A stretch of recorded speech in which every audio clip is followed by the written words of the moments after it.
Passing Thoughts of a Firefighter by F.J.Bates, Chapter 7. An Odor of Smoke. One type of response that I've found difficult at times is the telephone message. There is no fire, just an odor of smoke. This may turn out to be just routine, or it may involve searching for the source for a couple of hours. Maybe leaking gas from a refrigerator which is giving off the odor. Actually, one can almost taste the ingredient emitted from an older type refrigerator. I have seen a smoldering fire at the base of a refrigerator undetected until pulled away from the wall. Lightning from a storm hits, leaves the smell of sulfur throughout the area. Spontaneous combustion of rags or other materials may be just smoldering in a container. People have ignited mattresses, then turned them over so the burning is under the mattress. By checking the top, all is fine. These people will become upset if you inquire if anyone on the premises smokes. Always the answer is no.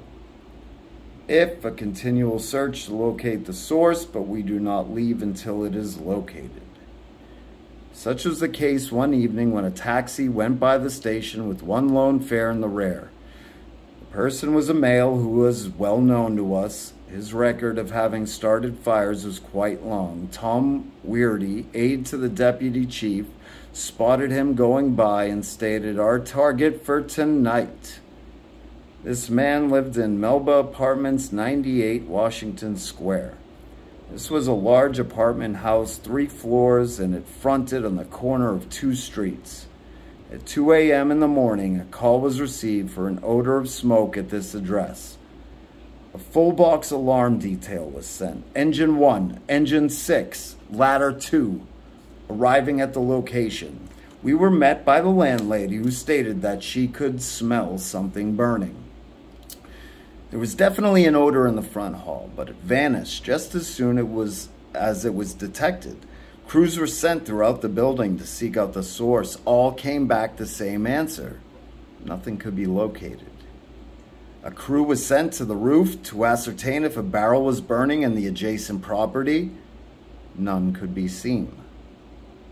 There were no incinerators in the exposed properties, yet a small odor still could be detected. It had an acrid smell, rather sharp. Our search proved fruitless to that point. Tom Weirdy asked the landlady where a certain person lived. This was the same man that we saw earlier in the evening riding in a cab. The answer was apartment 2A. The crew was sent to this apartment located on the 1st floor along the main corridor. We knocked on the door, no answer. Knocking much louder, we could hear movement inside the apartment. Acrid smoke could be seen coming from around the door.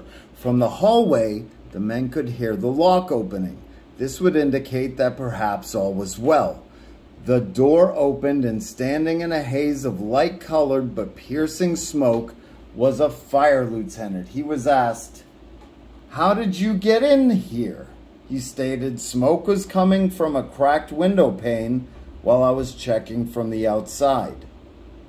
The Ladder 2 crew also detected the wisp of smoke from the roof and proceeded to the 1st floor.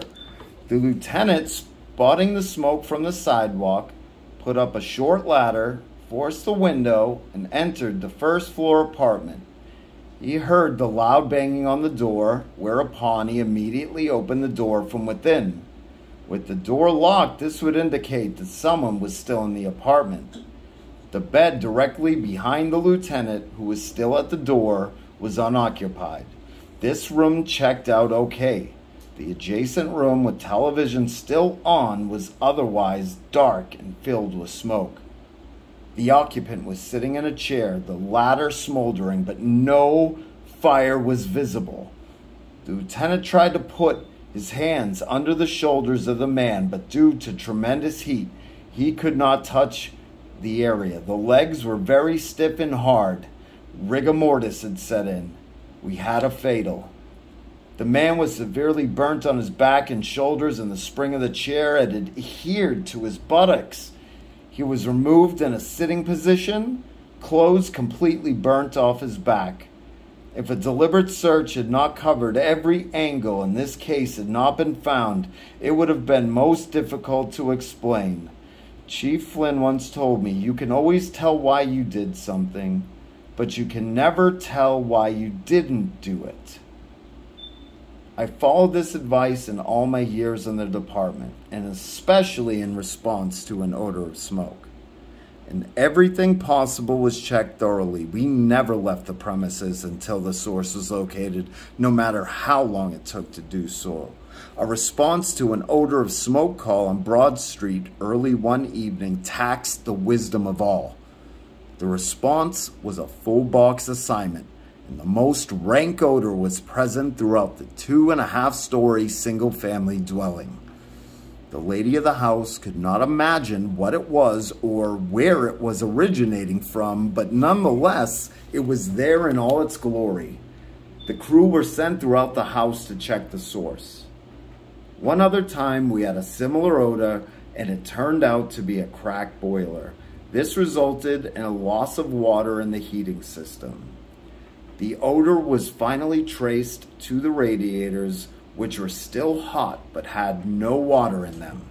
As a result, the steam valves of each radiator were filled each room with a foul odor. However, this was not the reason in this case.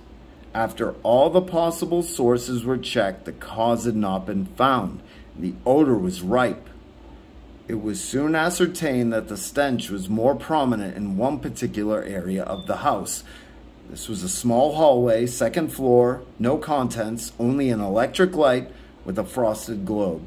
A check was made of the finished attic, which was used for sleeping quarters, especially the room directly above the hall.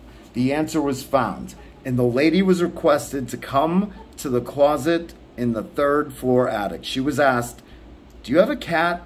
The answer was, "We have 2 of them." "Do cats frequent the closet in this room?" She answered, "Yes." The globe was removed from the ceiling fixture, second floor. The source was finally located. With the bulb on, the heat had transmitted to the liquid contents inside of the globe and caused this rank odor. The wiring inside the ceiling receptacle was also very moist, and the flooring above was wet with urine from the cat. The lady was slightly embarrassed, to say the least. What happened to the cat is hard to say. We were never called again to this address. One could say that there is a tale to this story. A telephone call early in the evening, the hospital, odor of smoke, 4th floor, main hospital, was followed by a box alarm, full assignment. The first floor is the main entrance with private rooms and wards to the right and left of this entrance. The second floor and third floors are all private rooms and wards. The 4th floor is used by the resident physicians, and this area is partitioned in the center of the corridor.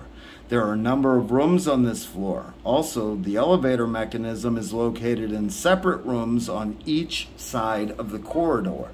There is a large empty attic off to the rear. The 4th floor was filled up with smoke upon our arrival. It was a slight hazy smoke, but it covered the entire floor. What was burning? Each room checked out thoroughly. Nothing was found. All mattresses, sheets, and pillows were checked, all negative. Nothing could be found in any sleeping quarters. All electrical lights, wiring, and appliances were checked, all okay. No possible reason for the smoke could be found. Elevator shafts and mechanism rooms were checked, and especially for overheated motors. Nothing was found. The smoke was accumulating, corridor visibility had been cut down, still the source could not be located. In moments like this, I drift away to an isolated area and humbly look up. I always felt that someone up there was watching over me, just waiting for me to ask for assistance. It has been proven so many times at various fires when I needed help to make the correct decision somewhere along the line. Tonight was no exception, and again I looked upward, humbly asking for help. The crew that had been searching the third floor, checking all the rooms and wards that the patients occupied, had located the source. It was in a third floor closet housing maintenance equipment. An oily mop had been placed against the steam pipe, and once ignited, the smoke and odor spread throughout the fourth floor via the steam pipe. This was a slow, smoldering fire, with just enough hazy smoke and a distinct odor that it could be detected by someone. Even now, with years of experience behind me, a telephone message saying an odor of smoke is one response that no doubt will prove a puzzle. It may be routine, such as food on the stove. This happens continually due to persons watching with great interest on a television show or busy talking to a neighbor. One case I recall was a large apartment house in the evening. An odor of smoke was detected by an occupant on the second floor. When we arrived, it was immediately ascertained that it was food on the stove. A routine check of all the apartments was made. On the first floor, there was a person who liked a few glasses of liquor. Nothing wrong with this if one knows his or her capacity or realizes that when the glass is heavy to lift, it is time to cease. This person did not know this. This party had another fault.